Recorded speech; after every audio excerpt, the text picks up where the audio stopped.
Manager thinks the burglars this morning were the same ones from last week. Call 74-CRIME if you recognize them. If you plan to head downtown this weekend, you also might want to plan another travel route to get there. TDOT bridge work on Interstate 40 is going to bring traffic to a halt. And as Shannon Royster reports, it's only just beginning. 4 twin bridges along Interstate 40 are getting some major repairs. These bridges were built in 1968 and have had very little done to them since that time.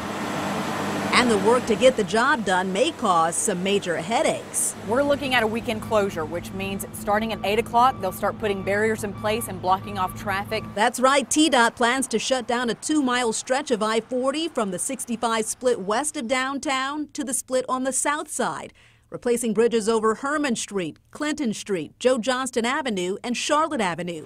They're calling it the Fast Fix 8. We're doing 13 weekend closures where we'll tear down the bridges, build them back up, and have them open to traffic by Monday morning. So that means for 58 hours, we're working around the clock, non-stop, to make this work happen. Joe Johnston Avenue just recently closed in preparation for this weekend. It will remain closed through mid-August. The I-40 bridge above it will be the first to be constructed, closing the interstate to traffic for the next 2 weekends, Friday night through Monday morning. We work one side at a time. These are twin bridges, so there'll be an eastbound and a westbound bridge, and we work one at a time, so one weekend for each direction. But the entire stretch of interstate will have to be shut down. We have to close the entire interstate because we're dealing with very large equipment on both sides of the interstate.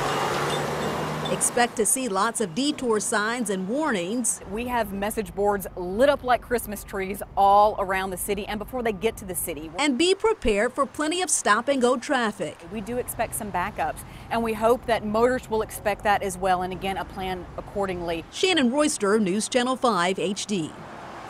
The first 2 weekends of this 13-week Fast Fix 8 project begins this Friday night. For detour maps and to sign up for TDOT email updates, log on to newschannel5.com.